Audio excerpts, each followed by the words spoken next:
Rawalpindi test में बांग्लादेश की तारीखी फतह, पाकिस्तान को 10 विकेटों से शिकस्त दे दी। कौमी बल्लेबाजों की नाकिस परफॉर्मेंस, बॉलर्स भी काम न दिखा सके। पाकिस्तान टीम दूसरी इनिंग्स में सिर्फ 146 रन पर ढेर हो गई। बांग्लादेश को जीत के लिए सिर्फ 30 रन का हदफ मिला, जो उसने बगैर किसी नुकसान के पूरा कर लिया। मैच के आखिरी रोज पाकिस्तान की बैटिंग लाइन रेत की दीवार साबित हुई। मोहम्मद रिजवान के अलावा कोई भी बल्लेबाज विकेट पर ना ठहर सका।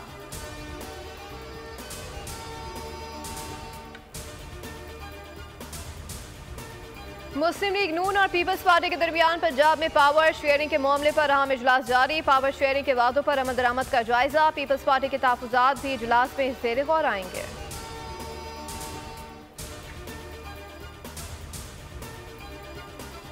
चोरों की एक बारात इकट्ठी हो गई है। चोर ही इतने हैं कि इनको समझ नहीं आ रहा किसको चोर कहें। ख्वाजा आसिफ की सियालकोट में न्यूज़ कॉन्फ्रेंस का अगर जलसा कामयाब हो रहा होता तो बानी पीटीआई कभी मनसूख न करते।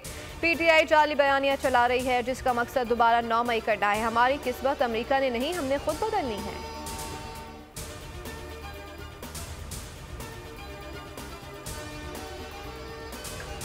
मुल्क के साथ गद्दारी करने वालों का अंजाम बड़ा भयानक होता है। मुल्क की सलामती और सिक्योरिटी इदारों पर हमला रेड लाइन है, जो उसे क्रॉस करेगा कानून हरकत में आएगा। वज़ीर ख़ारजा इसहाक़ डार की दाता दरबार लाहौर में मीडिया से गुफ्तगू कहा, माजी में मुल्क दो लख्त हुआ, जिन्होंने मुल्क को दो लख्त किया उनका हाल बहुत बुरा हुआ।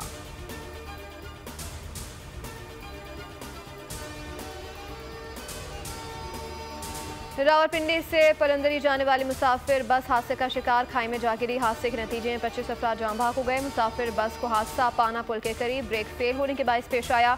मयतों और जख्मियों को बस से निकालकर अस्पताल मुंतकिल कर दिया गया।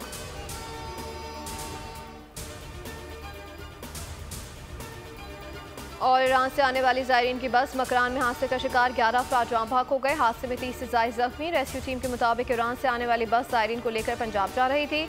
हादसा ब्रेक फेल होने के बायस पेश आया। ज़ायरीन का ताल्लुक लाहौर और गुजरावाला से है।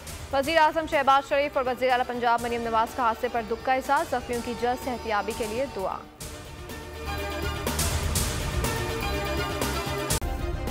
सब्सक्राइब करें और बेल दबाएं ताकि कोई खबर रह न जाए।